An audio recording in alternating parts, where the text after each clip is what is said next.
بفرمایید. یا جعفر ابن محمد، یا صادق آل محمد، شما که امام و وصی پیامبر هستید، می توانم سؤالی از شما بپرسم؟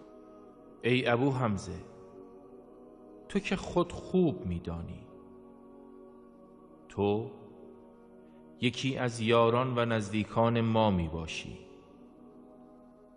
و هرگاه هر سؤالی برایت سخت آمد و نتوانستی جواب آن را بفهمی، از من بپرس تا جوابش را بدهم و تو را از آن آگاه کنم.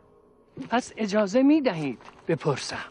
آری، از هر چیز و هر کس که می خواهی آگاه شوی بپرس تا جواب آن را بدهم.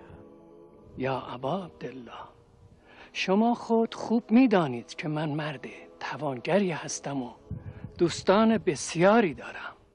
آری، همینطور است.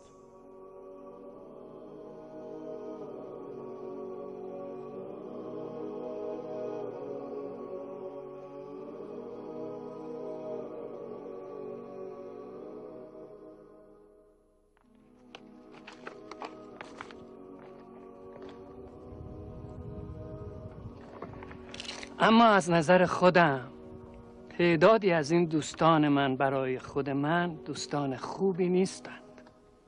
آیا به نظر شما من می توانم با آنها رابطه دوستانه‌ای داشته باشم یا خیر؟ ای ابو حمزه، برای سؤالت جواب قانع کننده است که همکنون برایت می گویم.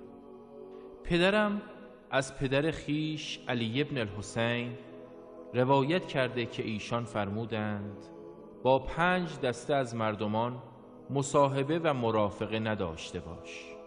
با 5 دسته؟ آنها کدامند؟ آری، نه با آنها مصاحبت کن و نه با آنها انس و الفت بگیر. آنها چه کسانی هستند؟ برایم بگویید. یکی از آن 5 دسته انسان دروغگوست، چون او مانند سراب و آب نماست و رفاقت و همنشینی با او این گونه است: چیزی که نایافتنی است و دور است یافتنی و نزدیک نشان می‌دهد. نخست آدم دروغگو و ریاکار. حال دومین گروه را برایم بگویید. گروه دوم فاسقون هستند که این گروه تو را می فروشند به 1 لقمه نان بیشتر. به 1 لقمه نان بیشتر؟ آری. و سومین گروه انسانهای بخیل و خسیس، چون انسان بخیل مالش را از تو مضایقه می کند در زمانی که به آن نیاز داری. در دین اسلام هیچ مؤمنی در حق برادر مؤمن خود این گونه نمی کند.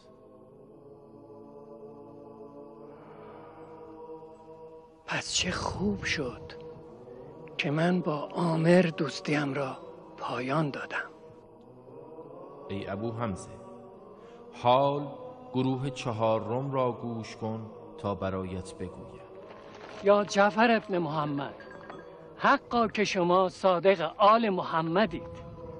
سراپا به گوشم، جانم به قربانتان. بفرمایید. چهارمین گروه احمق و نادان است. احمق و نادان؟ آری، چون از نادانی که دارد نفعی به تو نمیرساند هیچ، آخر ضرر هم متحمل میشوی. یعنی از روی جهل و نادانی که دارد به من ضرر میزند. آری، حال گروه آخر و پنجمین گروه که مهمترین این اشخاص و نفرات هستند. چرا؟